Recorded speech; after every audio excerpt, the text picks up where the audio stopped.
Bonjour, on est sur un salon professionnel où Motorola est présent et montre ses nouveautés, notamment le nouveau smartphone Android Atrix qui a été présenté au CES.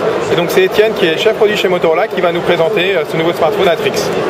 Bonjour, donc je vais vous présenter le Motorola Atrix qui a gagné le prix du meilleur smartphone au salon CES. Oui.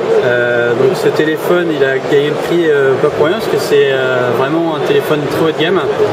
Donc comme vous pouvez le voir, je vais rajouter, il a eu le qualificatif donc de par la presse, le smartphone le plus puissant quand même. C'est ça.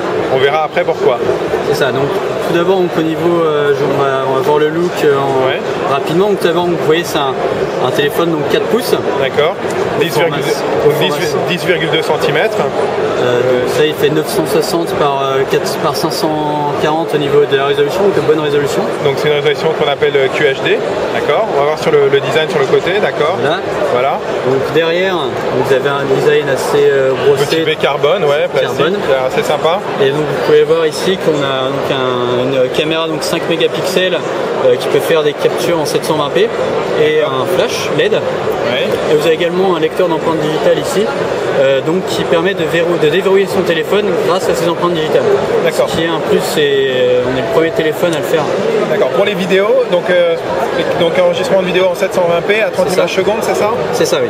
D'accord, ok. Sinon, sur le côté, vous pouvez voir qu'on a une sortie HDMI. Donc on va la montrer. Ok, la caméra au bon endroit, ça ira. Et on a également là en fait, le HDMI. Et à côté, c'est ça? C'est ça, un port micro USB. Micro USB, donc du classique. D'accord, très bien. Donc on a dit écran, un grand écran, 4 pouces, capacitif, multipoint. Bien sûr, multipoint. D'accord. On va profiter pour parler des entrailles en fait. Voilà, donc ce téléphone, vous pouvez le voir, il est super fluide. D'accord. Voilà, c'est vraiment fluidité vraiment top.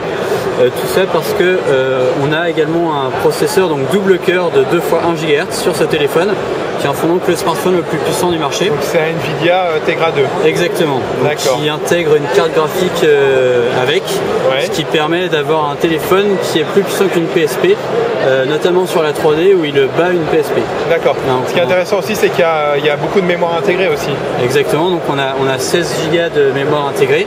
Donc ça c'est pour le stockage. Voilà. Et on a une carte SD dedans qui permet de monter jusqu'à 32 supplémentaires, donc à 48. Et aussi, il y a aussi la mémoire qui permet de faire fonctionner les programmes qui est importante, la RAM. Et la RAM, on est à 1 GHz, ce qui permet d'avoir une expérience gaming qui est vraiment top. Et également d'avoir un multitâche très performant puisqu'on a 2 processeurs et 1 Go de mémoire. D'accord. Aujourd'hui, juste pour signaler, 1 Go RAM c'est un record puisqu'il n'y avait aujourd'hui aucun smartphone qui avait autant de mémoire RAM. Donc 1 Go de RAM plus le processeur double cœur 1 GHz, Nvidia Tegra 2, ça en fait effectivement un smartphone très puissant. C'est même plus puissant que les premiers netbooks qui sont sortis. Tout à fait. Et on va juste compléter les records.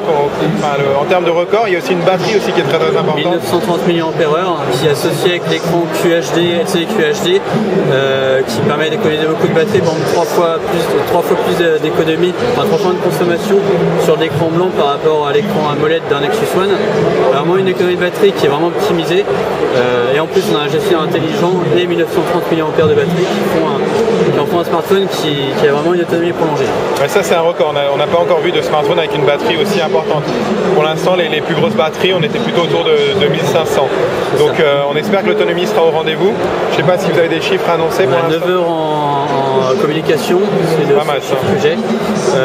Et donc autrement pour en finir avec les specs, on a également donc bien sûr la caméra frontale qui permet de faire des visios et on a bien sûr donc le détection d'empreintes digitales qui permet de sécuriser toute la mémoire puisque maintenant tout le monde met sa vie personnelle sur le téléphone. D'accord, donc là quand on allume il est verrouillé en fait. Voilà, et donc il suffit de passer le doigt sur le capteur. Derrière, voilà. On le met derrière en fait. Pas bien en face. J'ai le doigt un peu humide. Ah, c'est l'effet démo, l'effet Bonaldi.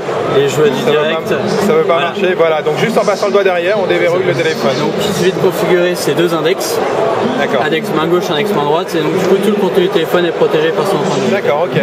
Alors au niveau donc interface, c'est un téléphone qui utilise la version 2.2 d'Android, c'est ça 2.2 d'Android. Froyo. Et qui a notre couche Motoblur par-dessus, donc qui permet d'avoir une intégration très complète des réseaux sociaux, des boîtes email, d'avoir également un redimensionnement des widgets. D'accord. Et également donc en plus d'avoir la possibilité de loguer son téléphone en cas de perte ou de vol et aussi d'effacer tout le contenu du téléphone, que ce soit la mémoire interne et la carte SD à distance.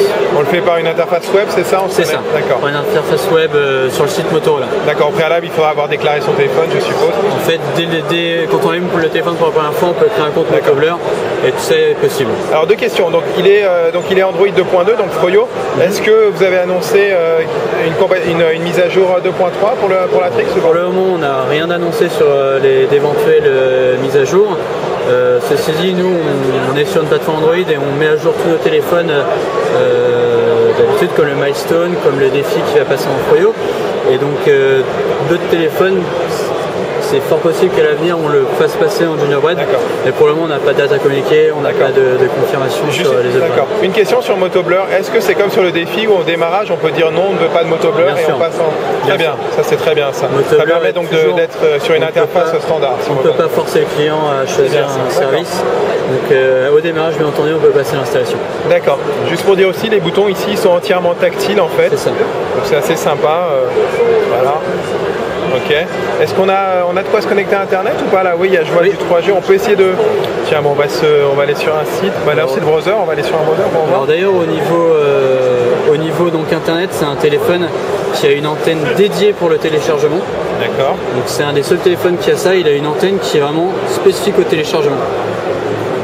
Donc ce qui permet, quand on télécharge une application, on a vraiment une antenne qui télécharge vraiment avec toute sa puissance pour télécharger l'application.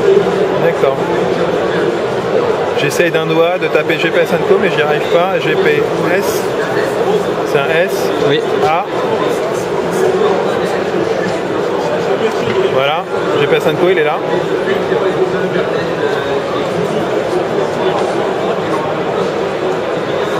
Voilà, donc GPS & Co, hop, c'est parti. Alors, bon, on est dans un salon, donc il y a beaucoup de monde, hein, donc on peut avoir des débits qui ne sont pas très rapides. Bon, on va le laisser travailler. On est sur un téléphone qui a un débit très élevé. On a sur un affichage de page, là on n'a pas des démonstrations, mais il affiche 2 fois plus vite qu'un Galaxy S par exemple. Enfin, il a vraiment un débit très élevé. Oui, non, mais ça c'est des tests à faire, se mettre sur du Wi-Fi avec des conditions identiques, mais c'est juste pour afficher. Et donc autrement, ce téléphone... Si je me mets comme ça, de toute façon, il va charger en arrière-plan. Oui. Donc on reviendra tout à l'heure dessus. D'accord. Et ce qui est également sympa, c'est que par exemple sur le Maps, le nouveau Maps, on peut gérer les bâtiments en 3D. C'est le cas à New York, par exemple. Pour le moment, il n'y a pas tout qui a été mappé, mais on peut avoir une expérience Google Maps qui est vraiment phénoménale. Oui, parce qu'en plus, les bâtiments 3D dans Google Maps, ça ne va pas sur tous les téléphones. Il faut une carte graphique pour le gérer. D'accord. Vu que nous on a la carte Nvidia intégrée, on a vraiment la gestion des bâtiments en 3D. On va revenir sur le browser. Donc il est chargé. Là, il est toujours en train de charger. Non, c'est bon, voilà. Ok.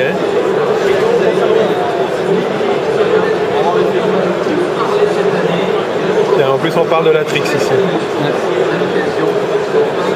Comme quoi, il sera disponible aux US à partir du 11 février. Tiens, petit lag.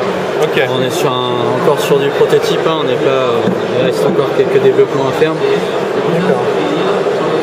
Et il n'a pas encore chargé la page en plus complètement. D'accord. Ok.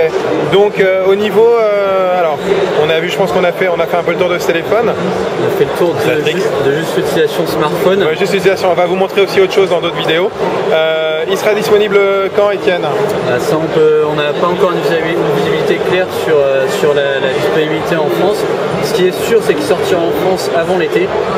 Après, sur des dates exactes, on n'a pas encore une visibilité complète sur ce qu'on va faire. D'accord. Bon, moi j'ai en discours officiel, des gens de Motorola m'ont dit premier semestre, donc H1. C'est ça. Donc ça veut dire au plus tard fin juin. C'est ça.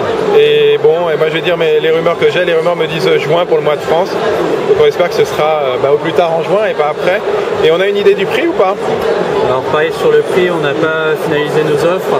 On n'a pas encore finalisé. Voilà, on communiquera plus tard dessus. Bon, on espère qu'il sera à un prix abordable. je pense que ça ne devrait pas être au-dessus de 500 €, qui est le prix aujourd'hui d'un smartphone haut de gamme. Et aux US, le prix s'annonce assez agressif. On a vu des choses entre, je crois, 150 € avec abonnement, des choses comme ça. Donc on espère que ce sera aussi agressif en France. Voilà, bah écoutez, si vous voulez plus d'informations sur ce Motorola Atrix, donc le smartphone le plus puissant à ce jour, je vous invite à nous retrouver sur GPS Info, www.gpsandco.com. À bientôt.